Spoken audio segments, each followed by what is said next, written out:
तर कंगना रनौतनं केलेल्या विधानानंतर सीजेपीचे प्रमुख प्रवक्ते सौरभ दास कंगनाला गांभीर्यानं घेण्याची गरज नाही असा पलटवार करतायत। यावरून आता कंगना चांगलीच संतापली आहे। तिने सौरभ दास यांचा एकेरी उल्लेख करत त्यांच्यावर आगपाखड केलेली आहे। सौरभ दास यांच्यावर टीका करत त्यांचा निरुपयोगी आणि बेरोजगार असा उल्लेख केलाय।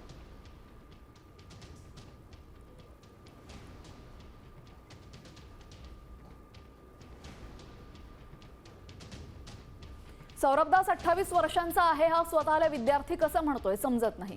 हो, मी मागील 2 वर्षांपासून राजकारणात आहे, पण गेल्या 20 वर्षांपासून सार्वजनिक जीवनात आहे।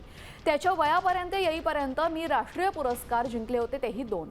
जो व्यक्ती पूर्णपणे निरुपयोगी आणि बेरोजगार असेल तो कधीही समजू शकत नाही की कोणत्याही वयामध्ये प्रत्येक वेळी इतकी जास्त मागणी असण्याचा अर्थ नेमकी काय असतो। प्रिय सौरभ दास, तुझ्या समस्या वैयक्तिक आहेत, तू विद्यार्थी नाहीस, तू फक्त निरुपयोगी आहेस। चला कौशल्य शिकण्यापासून सुरुवात करूया। सुरुवात करण्यासाठी हे एक चांगलं ठिकाण आहे असं म्हणत कंगनानं सौरभ दासला सुनावलंय।